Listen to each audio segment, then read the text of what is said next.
નમસ્તે મિત્રો, વિડીયો પર આપનું ફરીવાર સ્વાગત છે। આગળના વિડીયોમાં આપણે ચર્ચા કરી નાઉનનું સિંગ્યુલર અને પ્લુરલ વિશે, બરાબર છે।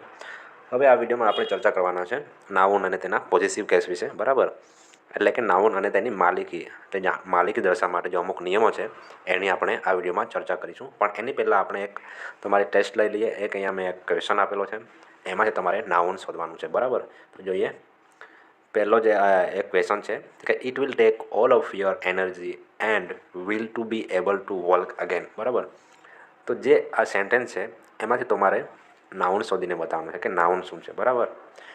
અને એક એક જે ચાર ઓપ્શન છે એમાંથી એક નાઉન હશે, તો એના સિવાયના બે શબ્દો શું છે એ બી તમારે કાઉન્ટમાં કરવાનું છે, બરાબર। તો સાચો આન્સર આમાં આવે છે એનર્જી, બરાબર।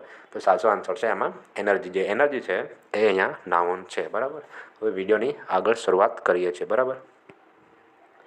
હવે છે આપણે આ વિડીયોમાં આપણે ચર્ચા કરવાના છે કે નાઉન અને પોઝેસિવ કેસ વિશે, બરાબર। એટલે કે નાઉન અને તેની માલિકી દર્શાવવા માટે કોઈ વસ્તુ હોય, કોઈ વ્યક્તિ હોય, એની કોઈ વસ્તુ હોય તો એની આ વ્યક્તિની વસ્તુ છે એ બતાવવો હોય તો કેવી રીતના ઇંગ્લિશમાં આપણે કેવી રીતના દર્શાવીશું એના વિશે આપણે આ વિડીયોમાં ચર્ચા કરવાના છે, બરાબર। જેવી રીતના એક્ઝામ્પલ મેં આપેલા છે કે ધીસ ઇઝ મીરાઝ બુક, બરાબર।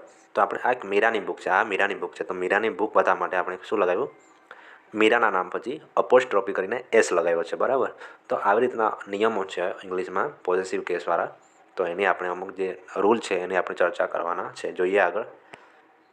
હવે જોઈએ રૂલ નંબર 1 કે કોઈ પણ નોન લિવિંગ નાઉન થિંગ્સ એટલે કે નિર્જીવ વસ્તુની માલિકી દર્શાવવા માટે એસનો ઉપયોગ થતો નથી, તેમાં ઓફનો ઉપયોગ કરવામાં આવે છે, બરાબર। એટલે કે નિર્જીવ વસ્તુ હોય તેની માલિકી દર્શાવવા માટે એસનો ઉપયોગ થતો નથી, ખાલી ઓફનો ઉપયોગ થાય છે, બરાબર। જોઈએ એક્ઝામ્પલ। પહેલો એક્ઝામ્પલ છે કે સ્પ્રિંગ્સ ફ્લાવર, બરાબર। એટલે સ્પ્રિંગ્સ ફ્લાવર, હવે અહીંયા વસંતની ઋતુની વાત છે કે વસંતની ઋતુના ફ્લાવરો। હવે તો નિર્જીવ વસ્તુ છે તો એને એસ લગાવવાનો નથી, નિયમ પ્રમાણે આપણે એસ લગાવવાનો નથી, આપણે ઓફ લગાવવાનો છે।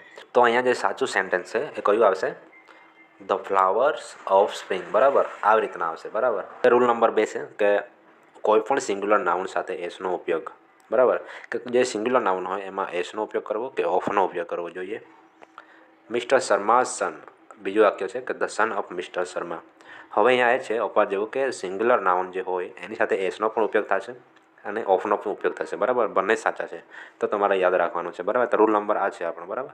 રૂલ નંબર 2 હવે જોઈએ આગળ, એના પછી રૂલ નંબર 3। હવે રૂલ નંબર 3 શું કહે છે કે કોઈ પણ જે પ્લુરલ નાઉનની માલિકી દર્શાવવા માટે તેની સાથે ફક્ત એપોસ્ટ્રોફીનો ઉપયોગ કરવામાં આવે છે, બરાબર। કે જે બી નાઉન પહેલેથી પ્લુરલ હોય, બરાબર, એટલે કે બહુવચનમાં હોય તો તેની માલિકી દર્શાવવા માટે એસનો ઉપયોગ થશે નહીં, ખાલી અપોસ્ટ્રોફીનો ઉપયોગ થશે, બરાબર। જોઈએ એક્ઝામ્પલ, જેમાં ગર્લ્સ કોલેજ, તો અહીંયા આપણે અપોસ્ટ્રોફી પછી એસ લગાવી દીધું છે, બરાબર। તો અહીંયા જે સાચો આન્સર છે એ થશે ગર્લ્સ કોલેજ, બરાબર। તે ગર્લ્સ પછી એસ પછી અપોસ્ટ્રોફી લાગશે, બરાબર। તો આ ટાઈપનું આ રૂલ નંબર 3 છે કે જે પ્લુરલ નાઉન છે એના પછી માલિકી દર્શાવવા માટે ફક્ત અપોસ્ટ્રોફીનો ઉપયોગ થશે, બરાબર। એ રીતના આગળ જોઈએ। હવે અહીંયા અમુક એક્ઝામ્પલો આપેલા છે એ જ રૂલ નંબર 2ના, તો તમારે પ્રેક્ટિસ કરવાની છે, બરાબર, નોટમાં નોંધી લેજો, બરાબર। જોઈએ આગળ આપણે।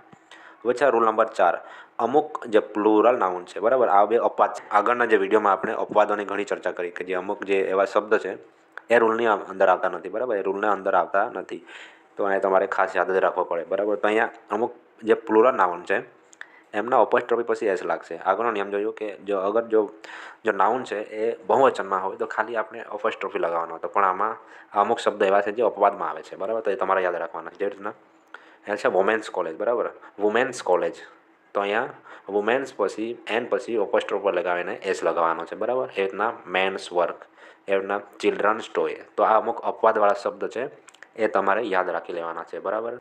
રૂલ નંબર 5 શું કહે છે કે અમુક કોમન નાઉનના અંતે જો પહેલેથી એસ હોય તો તેની સાથે માલિકી દર્શાવવા માટે ફક્ત એપોસ્ટ્રોફીનો ઉપયોગ કરવો, બરાબર।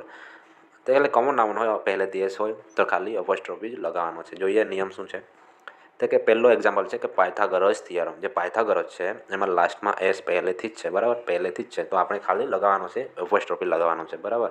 બીજો જોઈએ 5 days લીવ, ત્રીજો છે 10 minutes બ્રેક, બરાબર। તો આ બધા જે છે પાયથાગોરસ, ડેસ, મિનિટ્સ, એ બધામાં શું છે, એ બધા કોમન નાઉન છે અને કોમન નાઉનની સાથે શું છે કે એની સાથે એસ પહેલેથી જ છે, બરાબર। તો આ નિયમ એમાં લાગુ પડે છે। તો નાઉન અને પોઝેસિવ કેસના આટલા નિયમો હતા, બરાબર। એટલે કે નાઉન અને તેની માલિક દર્શાવવા માટે 5 નિયમો છે, તમારે ખાસ યાદ રાખી લેવાના છે, બરાબર, અને એના અપવાદો તો ખાસ યાદ રાખવાના છે। મળીએ છીએ આપણે આગળના વિડીયોમાં. ત્યાં સુધી વિડીયો જોવા માટે આપનો ખૂબ ખૂબ આભાર.